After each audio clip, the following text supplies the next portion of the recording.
네, 어제 저녁 경북 경주시에서 발생한 여진에 전국이 또 한 번 흔들렸습니다. 국민안전처는 조금 전 오전 6시를 기준으로 새로운 피해 집계 상황을 밝혔습니다. 네, 현재까지 12건의 재산 피해가 접수됐고 인명 피해는 없는 것으로 집계됐는데요. 보도국 취재기자 연결합니다. 김혜영 기자.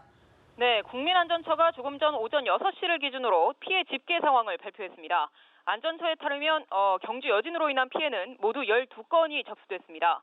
피해 유형은 건물과 도로 균열 등 모두 재산 피해였고 인명 피해는 없는 것으로 알려졌습니다. 지역별로는 울산이 가장 피해가 많았는데요. 울산에서 주택 균열 3건, 마당 균열 2건, 담장 파손 1건, 기타 2건이 접수돼 울산에서만 모두 8건의 피해 신고가 들어왔습니다. 대구에서는 2건의 주택 균열이, 전북과 경북에서도 각각 1건씩 재산 피해가 접수됐습니다.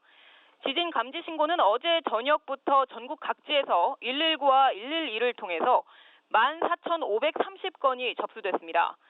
어제 저녁 경주에서 발생한 지진의 진앙은 지난 12일 규모 5.8의 지진이 발생한 곳에서 남쪽으로 약 3km 떨어진 곳이었습니다. TV나 에어컨 등 가전제품들이 흔들리는 것도 뚜렷하게 볼 수 있을 정도로 전국 각 지역에서 지진이 감지됐습니다. 이러한 규모의 여진은 지난 1978년 지진이 공식적으로 관측된 이래로도 가장 큰 규모의 여진인 것으로 알려졌습니다. 기상청은 경주를 비롯해서 대구, 경북 전역에서 약 10초간 진동이 감지됐고 서울에서도 흔들림이 느껴졌다고 밝혔습니다. 어제 프로야구 넥센 롯데전이 열린 부산 사직구장에서는 경기를 중계하는 카메라가 지진에 흔들리는 모습이 전국에 생중계됐습니다.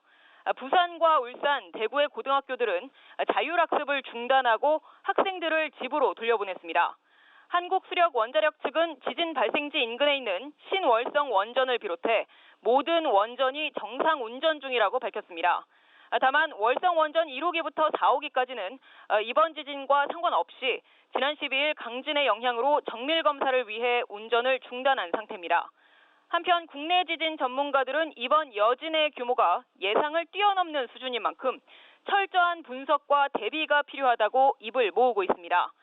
과거 2011년 동일본 대지진의 경우도 1년 넘게 여진이 이어진 만큼 앞으로도 여진이 계속 발생할 가능성이 있는 것으로 보고 있습니다. 기상청도 앞으로도 추가 여진이 발생할 가능성이 있다며 주의를 당부했습니다.